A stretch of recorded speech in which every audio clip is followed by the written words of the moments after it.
Welcome to our first video on this series regarding TeraRecon's functions.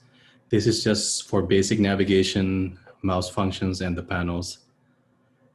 Right now, I've cleared all the annotations, especially cognizant that I should be hiding patient information, obviously for this tutorial. But let's bring them back one by one. This is the scale bar, the orientation, and the cross cursor or crosshairs. I am not going to enable annotation for now because it does give some basic demographics on the patient. Left clicking on the 3D volume will rotate it. And on each of the multiplanar reformats, the axial, coronal, and sagittal will scroll through these slices. So that's the left click function. You can always reset it to the original configuration by hitting reset here in the right lower corner of the screen. The scroll wheel, when you hold it down and drag it, will zoom for each of the windows. The right click will pan by default.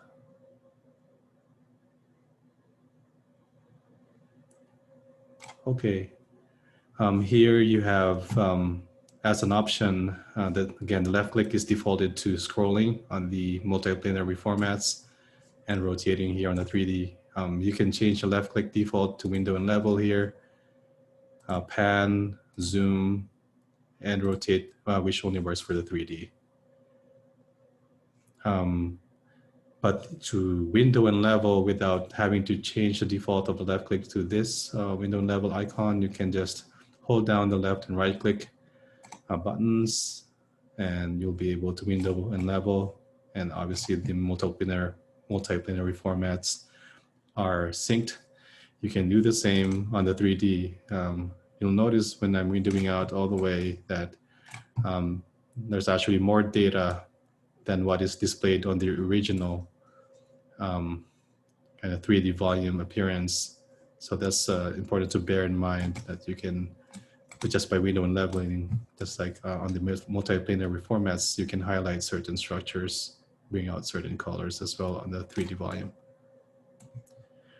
Here on the right lower side of the screen, these are the screen layouts, and then you have the 3D as the default for the main screen, which is in this window. You can change it to MIP, MPR, MINIP, and thick MPR, axial, sagittal, coronal. I'm going to go back to 3D, and you can change the orientation of the main screen. For A is for anterior, head is H, posterior right, foot, and then left. And again, you can just reset anytime to your original configuration. These are the default window and levels for the multiplanar. You have abdomen 1, abdomen 2, head, lung, and bone.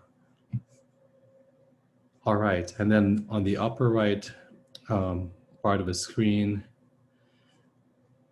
you have the workflow kind of panel.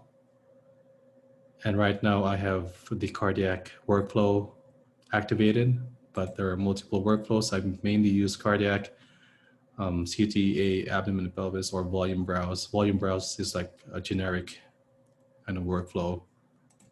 Here are templates, kind of default windows and levels to highlight certain structures of interest. And there are a lot of them depending on which body part, which structure you want to highlight. 3D setting are the different volumes. You can make copies of what you have, and on the copy, kind of segment that further, and you can have multiple copies and multiple 3D volumes with different segmentations, and you can bring them back together eventually to create different colors of different structures if you wish. And here are the series available to us that we can load. And that's under the viewer kind of tab. The output panel will contain any images that had been captured, and to send them out, you just click send and then pick the server you want to send the images to. All right, I think that covers the first part of this tutorial, and we'll go over more specific tools on the subsequent videos.